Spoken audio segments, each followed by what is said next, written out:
Comment if you know what these are going on. I want to be running more camber in the front, and it destroyed that section real bad. You can't get these in the US. Really? Not that I could find. So what we spec'd out was pretty much double the valving because of the motion ratio and spring rate that we're running. We needed a lot more control, and we were at the upper range of our damping. So this is gonna bring us back into the middle of the range and allow us to actually adjust bump properly.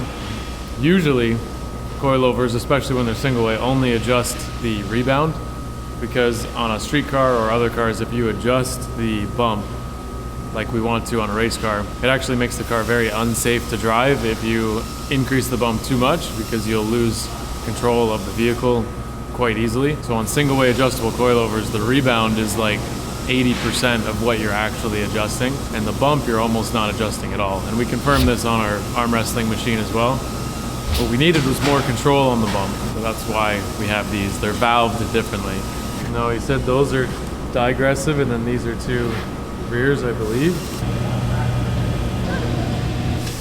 I'm taking these coilovers off. This fresh BC coils going in. Very simple. 1 bolt on the top, 2 bolts on the bottom. Coil is out. There's a clamp over here for your valving.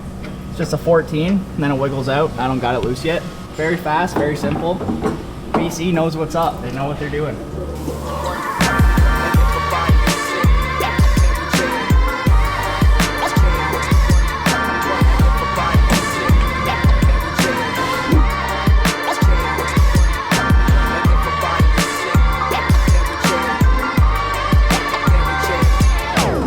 On the Vet, the only thing that we're doing in prep for the LZ World Tour and our first shakedown on April 11th, I want to be running more camber in the front.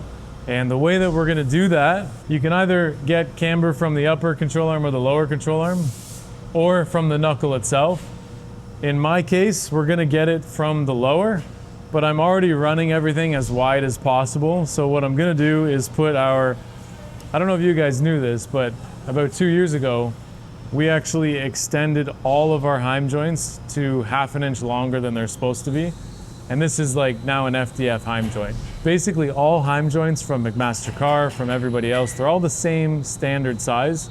And we found that we wanted just a little more range of adjustment.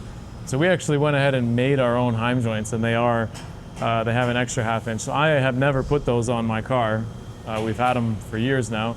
I'm gonna put those on my car so I get that extra range for my widened track width, and then I'm gonna get that camber using the lower. I wanna add about -2 degrees more. It sounds backwards when you say add -2, but basically I'm adding camber. And we're putting the Swift springs on the BCs. We're trying something a little different, digressive valving on the front, heavier valving, and I talked about all that, so you probably don't need to use this. So future over the next few weeks, I did schedule in a couple hours on this today. We're doing a rear grip kit for the JZX 100. No, it is not the same as an IS 300, so people, stop asking me. This is gonna be essentially a drop knuckle, camber correction, anti-squat correction, and a couple other things, as well as bump steer, toe, dynamic toe, whatever you wanna call that. We'll be able to adjust for it. The reasons, they don't make the rear knuckles for these anymore. They're very difficult to source. They need a lot of improvement because they're a high ride height car from factory, and they break really easily. So we need to solve like 4 major problems to give to the market. And there's one thing to be said about products that you're designing when nobody makes anything for it yet. That'll be on the next episodes. You want to see them? So, Kansei sent me some new merch. These hats are actually really nice. And they also sent some 15-inch by 7 ET0, so that's a 0 offset. And these are gonna be going on our drift car. We're getting the car sometime near the end of April because we're way too busy right now getting ready for the LZ World Tour with the Corvette and the wagon. But we have some of these. That's gonna be a really sick build. Surprisingly, a lot of people drift them right now, and they're really easy to get on Marketplace, even in Canada. There's 3 for sale right now, 8,000 Canadian, which is about $5 US. No, but everyone in the US is saying if you get one for under 5 grand, you're laughing, which is quite literally 8,000 Canadian. So we are going to be building that out. I'm going to show you what I've been working on. It's a design time topic, and really we're trying to resolve the fact that by accident put a piece of material through our deburring machine that was 3/8 of an inch thicker than it should have been. So he was doing 3/16 plate, cleaning it up. He then thought he set the bed to 1/2 inch, didn't hit the engage button or the OK button or whatever button, and then he sent the piece through. Basically, it destroyed a $2,000 roller, ripped the belt in half, wrecked a bunch of things, and I couldn't believe that the machine didn't have a limit to not allow that to happen. So I made this guard. Basically, we're gonna design something that I haven't designed yet, but I think I know what we're gonna do. And then you guys are gonna make suggestions on what we should have done, because we won't have time to finish it in this video, and then I'll already have done it. And maybe it's the same as what you would have done. You might have to wait like 2 minutes, because it looks like they're almost done. Might as well just help them out.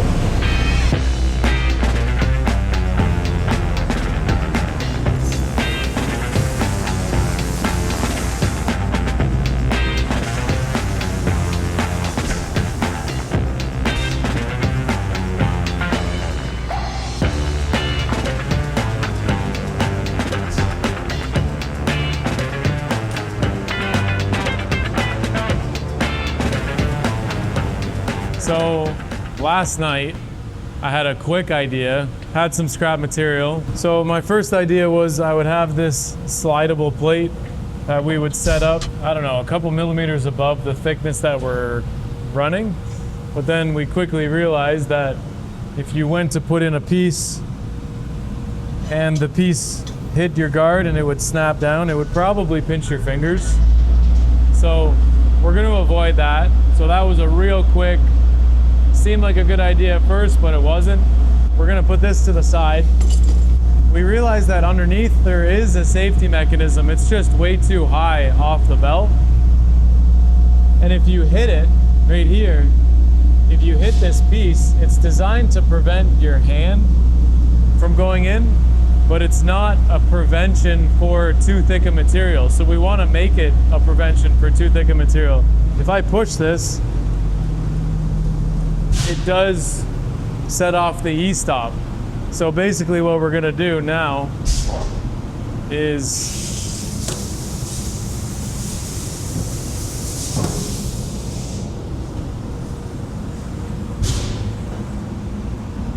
you can see it a lot easier here. Basically what we're gonna do now is create a guard that's adjustable and lowers this point, and we'll probably set it up about 3 millimeters above the thickness, and then the bed itself lowers and raises from there. So it should allow us, even if it gets stripped, it's not a big deal. It's like you're hitting the e-stop. We want a piece that's too thick to run into that, ideally, so that that doesn't happen again. So you can see on the roller that what it did was drive into the rubber that runs the belt, and it destroyed that section real bad. So basically you can't sand anything on that part of the drum now. We've only had this for a couple of weeks. It was an honest mistake, not necessarily the machine's fault, definitely an operator error, but we want to make it so that there's a prevention for operator error. I'm gonna go whip it up on the computer real fast, and we can just do a real quick thing, slots, holes.